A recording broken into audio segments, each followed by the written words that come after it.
नमस्कार साथियों, मैं कपिल बैंसला कपिल स्टडी पॉइंट में आप सभी का हार्दिक स्वागत करता हूं।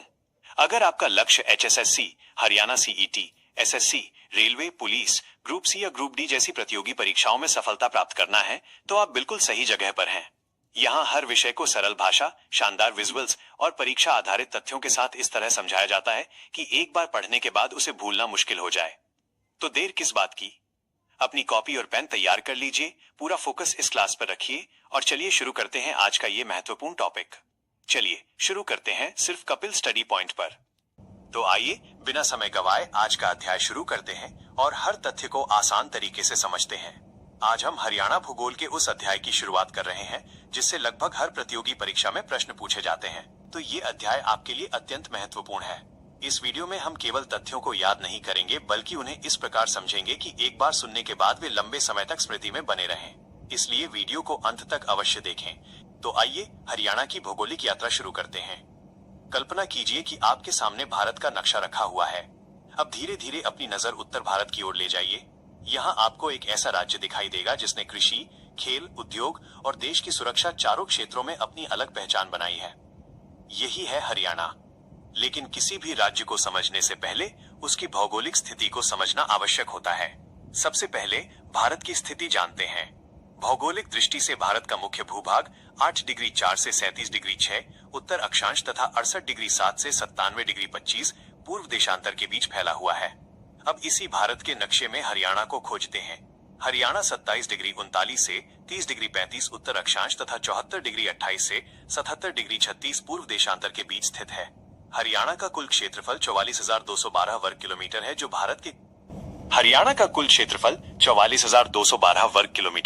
भारत के कुल क्षेत्रफल का लगभग 1.34% है। अब चारों दिशाओं में चलते हैं। उत्तर पश्चिम में पंजाब स्थित है। उत्तर पूर्व में हिमाचल प्रदेश। पूर्व दिशा में बहती हुई यमुना नदी हरियाणा और उत्तर प्रदेश के बीच प्राकृतिक सीमा का कार्य करती है। पश्चिम और दक्षिण में राजस्थान स्थित है, जबकि दक्षिण पूर्व दिशा में भारत की राजधानी दिल्ली है। अब एक ऐसा तथ्य जो प्रतियोगी परीक्षाओं में बार बार पूछा जाता है। हरियाणा भारत के उन 5 राज्यों में शामिल है जो न तो समुद्र को छूते हैं और न ही किसी विदेशी देश की सीमा से लगे हुए हैं। अब इतिहास की ओर चलते हैं। वर्तमान हरियाणा पहले की तरह नहीं था। भौगोलिक दृष्टि से इसे 3 प्रमुख भागों में बांटा गया था। पहला भाग था कुरुक्षेत्र। यह क्षेत्र 28 डिग्री 30 से 30 डिग्री उत्तर अक्षांश तथा 76 डिग्री 21 से 77 डिग्री पूर्व देशांतर के बीच स्थित माना जाता था। इसमें मुख्य रूप से करनाल और जींद का क्षेत्र शामिल था। दूसरा भाग था हरियाणा। यह क्षेत्र 29 डिग्री 30 से 30 डिग्री उत्तर अक्षांश के मध्य स्थित था। इसमें हिसार, हांसी, फतेहाबाद, रोहतक और गुरुग्राम जैसे क्षेत्र शामिल थे। इस क्षेत्र में जाट समुदाय की अधिकता होने के कारण इसे जटियाणा भी कहा जाता था। अब तीसरा भाग आता है भटियाणा। यह क्षेत्र फतेहाबाद और भट्टू की तहसीलों के बीच स्थित था। प्राचीन काल में यहाँ भाटी राजपूतों का प्रभाव अधिक था। इसी कारण इस क्षेत्र का नाम भटियाणा पड़ा।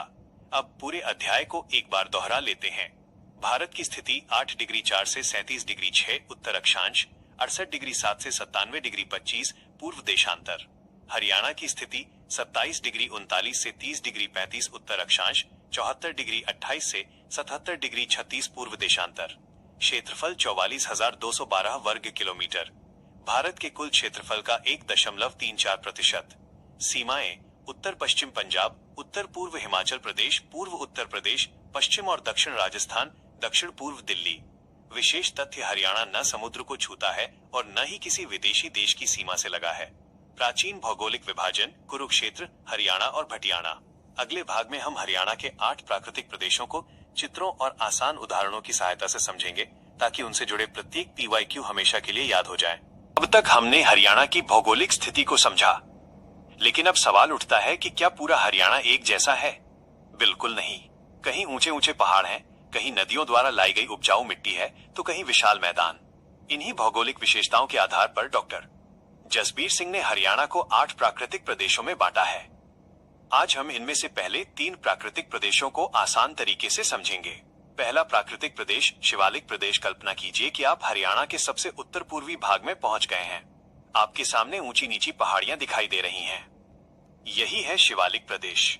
ये प्रदेश मुख्य रूप से पंचकूला, अंबाला और यमुनानगर जिलों में फैला हुआ है। अब एक ऐसा तथ्य जिसे परीक्षा में बार बार पूछा जाता है। हरियाणा का सबसे ऊंचा शिखर करोह पर्वत। इसकी ऊंचाई 1514 मीटर है और ये पंचकूला जिले में स्थित है। एक और महत्वपूर्ण तथ्य, फिजियोग्राफिक सर्वे ऑफ इंडिया ने शिवालिक को हरियाणा का प्राकृतिक प्रदेश माना है। याद रखने की छोटी सी ट्रिक, पहाड़ दिखाई दे तो समझ जाइए शिवालिक प्रदेश। दूसरा प्राकृतिक प्रदेश गिरिपाद मैदान। अब पहाड़ियों से थोड़ा नीचे उतरते हैं, जहां पहाड़ समाप्त होते हैं और मैदान शुरू होते हैं, वही क्षेत्र कहलाता है गिरिपाद मैदान। गिरी का अर्थ होता है पर्वत और पाद का अर्थ पैर, अर्थात पर्वत के नीचे वाला मैदान। यह प्रदेश शिवालिक के दक्षिण में स्थित है। इसका विस्तार यमुना नदी से घग्गर नदी तक है। मुख्य जिले हैं अंबाला, पंचकूला, यमुनानगर, कुरुक्षेत्र और करनाल। इसे प्राकृतिक मैदान भी कहा जाता है। याद रखने की ट्रिक, पहाड़ के पैर यानी गिरिपाद मैदान। तीसरा प्राकृतिक प्रदेश जलोढ़ मैदान, बांगर। अब आगे बढ़ते हैं हरियाणा के सबसे उपजाऊ भाग की ओर। कल्पना कीजिए कि नदियां अपने साथ उपजाऊ मिट्टी लाकर वर्षों से एक विशाल मैदान बनाती रही हैं। यही है जलोढ़ मैदान। यह शिवालिक और अरावली के बीच स्थित है। इसका विस्तार घग्गर और यमुना नदियों के बीच है। ये हरियाणा का सबसे बड़ा और सबसे उपजाऊ प्राकृतिक मैदान माना जाता है। इसे स्थानीय भाषा में बांगर भी कहा जाता है। इस मैदान में मुख्य रूप से ये जिले आते हैं अंबाला, पंचकूला, कैथल, करनाल, कुरुक्षेत्र, पानीपत, सोनीपत, रोहतक, जींद, हिसार, फतेहाबाद और सिरसा, यानी कुल 12 जिले। याद रखिए, जहां सबसे उपजाऊ मिट्टी मिले समझ लीजिए जलोढ़ मैदान यानी बांगर। अब 1 मिनट में पूरा रिवीजन। पहला, शिवालिक प्रदेश उत्तर पूर्वी हरियाणा। जिले पंचकूला, अंबाला, यमुनानगर। सबसे ऊंचा शिखर करोह पर्वत 1514 मीटर। दूसरा, गिरिपाद मैदान शिवालिक के दक्षिण, यमुना से घग्गर तक। जिले अंबाला, पंचकूला, यमुनानगर, कुरुक्षेत्र और करनाल। इसे प्राकृतिक मैदान भी कहते हैं। तीसरा, जलोढ़ मैदान यानी बांगर शिवालिक और अरावली के बीच, घग्गर और यमुना के मध्य। हरियाणा का सबसे बड़ा और सबसे उपजाऊ मैदान, कुल 12 जिले। अब एक सवाल आपसे, यदि परीक्षा में पूछा जाए कि हरियाणा का सबसे ऊंचा शिखर कौन सा है या बांगर किस मैदान को कहा जाता है, तो अब आपको उत्तर सोचने की जरूरत नहीं पड़ेगी, क्योंकि आपने इन्हें केवल पढ़ा नहीं बल्कि समझा भी है। अगले भाग में हम हरियाणा के शेष 5 प्राकृतिक प्रदेश, बाढ़ का मैदान, बालू के टिब्बे युक्त मैदान, अरावली का पथरीला प्रदेश, तरंगित बालू मैदान और अनकाई दलदल को इसी आसान शैली में समझेंगे। अब तक हमने हरियाणा के पहले 3 प्राकृतिक प्रदेशों शिवालिक प्रदेश, गिरिपाद मैदान और जलोढ़ मैदान को समझा। अब यात्रा को आगे बढ़ाते हैं और शेष 5 प्राकृतिक प्रदेशों को समझते हैं। चौथा प्राकृतिक प्रदेश, बाढ़ का मैदान, खादर या बेट क्षेत्र। कल्पना कीजिए कि आप यमुना नदी के किनारे खड़े हैं। हर वर्ष बरसात के मौसम में नदी का जलस्तर बढ़ता है और अपने साथ उपजाऊ मिट्टी लाकर आसपास के क्षेत्रों में फैला देता है। यही कारण है कि इस क्षेत्र की मिट्टी हर साल नई और अधिक उपजाऊ बनती रहती है। इसी क्षेत्र को बाढ़ का मैदान कहा जाता है। इसे खादर या बेट क्षेत्र के नाम से भी जाना जाता है। यह मुख्य रूप से यमुनानगर, करनाल, पानीपत, सोनीपत, फरीदाबाद और पलवल जिलों में फैला हुआ है। बस इतना याद रखिए, यमुना नदी जहां हर साल नई मिट्टी छोड़ती है, वही खादर या बेट क्षेत्र है। 5वां प्राकृतिक प्रदेश, बालू के टिब्बे युक्त मैदान। अब हरियाणा के पश्चिम और दक्षिण पश्चिम की ओर चलते हैं। यहाँ आपको उपजाऊ खेतों की जगह दूर दूर तक रेत के टिब्बे दिखाई देंगे। इसी कारण इस क्षेत्र को बालू के टिब्बे युक्त मैदान कहा जाता है। स्थानीय भाषा में इसे बागड़ प्रदेश भी कहते हैं। यह प्रदेश मुख्य रूप से हिसार, सिरसा, फतेहाबाद, भिवानी, महेंद्रगढ़ और रेवाड़ी जिलों में फैला हुआ है। याद रखने की आसान बात, जहां रेत के टिब्बे दिखाई दें समझ जाइए बागड़ प्रदेश। छठा प्राकृतिक प्रदेश, अरावली का पथरीला प्रदेश। अब दक्षिणी हरियाणा की ओर बढ़ते हैं। यहाँ का दृश्य बिल्कुल बदल जाता है। चारों ओर पथरीली भूमि, छोटी छोटी पहाड़ियां और अरावली पर्वतमाला का विस्तार दिखाई देता है। इसी कारण इसे अरावली का पथरीला प्रदेश कहा जाता है। यह क्षेत्र मुख्य रूप से गुरुग्राम, फरीदाबाद और नूह, मेवात जिलों में स्थित है।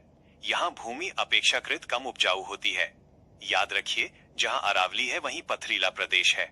7वां प्राकृतिक प्रदेश, तरंगित बालू मैदान। अब कल्पना कीजिए कि आप ऐसे क्षेत्र में हैं जहां रेत बिल्कुल समतल नहीं है, बल्कि समुद्र की लहरों की तरह ऊंची नीची दिखाई देती है। इसी कारण इसे तरंगित बालू मैदान कहा जाता है। यह दक्षिण पश्चिम हरियाणा में स्थित है। मुख्य जिले हैं महेंद्रगढ़, रेवाड़ी और गुरुग्राम। यहाँ खेती योग्य भूमि अपेक्षाकृत कम तथा रेतीला क्षेत्र अधिक पाया जाता है। याद रखने की ट्रिक, लहर जैसी रेत यानी तरंगित बालू मैदान। 8वां प्राकृतिक प्रदेश अनकाई दलदल। अब हम हरियाणा के अंतिम प्राकृतिक प्रदेश में पहुंच चुके हैं। यह क्षेत्र दलदली भूमि के लिए प्रसिद्ध है। यहाँ जल भराव अधिक रहता है और पानी का निकास आसानी से नहीं हो पाता। इसी कारण इस क्षेत्र को अनकाई दलदल कहा जाता है। यह मुख्य रूप से सिरसा जिले में पाया जाता है। परीक्षा में अक्सर पूछा जाता है अनकाई दलदल का प्रमुख जिला सिरसा।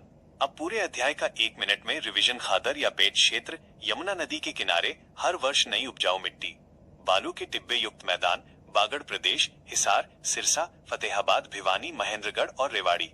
अरावली का पथरीला प्रदेश, गुरुग्राम, फरीदाबाद और नूह, तरंगित बालू मैदान, महेंद्रगढ़, रेवाड़ी और गुरुग्राम। अनकाई दलदल दक्षिण पश्चिम हरियाणा, प्रमुख जिला सिरसा। अब जरा सोचिए, अगर परीक्षा में पूछा जाए खादर किसे कहते हैं, बागड़ प्रदेश कहाँ स्थित है, अरावली का पथरीला प्रदेश किन जिलों में है, या अनकाई दलदल सबसे अधिक किस जिले में पाया जाता है, तो अब आपको उत्तर रटना नहीं पड़ेगा, क्योंकि आपने केवल तथ्य नहीं पढ़े बल्कि हर प्रदेश की एक तस्वीर अपने मन में बना ली है। यही तरीका कठिन विषयों को भी लंबे समय तक याद रखने में सबसे अधिक मदद करता है। उम्मीद है आज का अध्याय आपको पसंद आया होगा और हर तथ्य अब पहले से कहीं अधिक आसान लग रहा होगा। यदि यह वीडियो आपके लिए उपयोगी रही है तो इसे अपने उन साथियों तक जरूर पहुंचाइए जो HSSC, CET, group C, group D या हरियाणा पुलिस की तैयारी कर रहे हैं। कपिल स्टडी पॉइंट को सब्सक्राइब करना न भूलें, क्योंकि यहाँ हर अध्याय आसान भाषा, शानदार विजुअल्स और परीक्षा आधारित तथ्यों के साथ लगातार लेकर आते रहेंगे। मिलते हैं अगली वीडियो में एक नए अध्याय और नई सीख के साथ। तब तक के लिए धन्यवाद। अपना ध्यान रखिए। नमस्कार।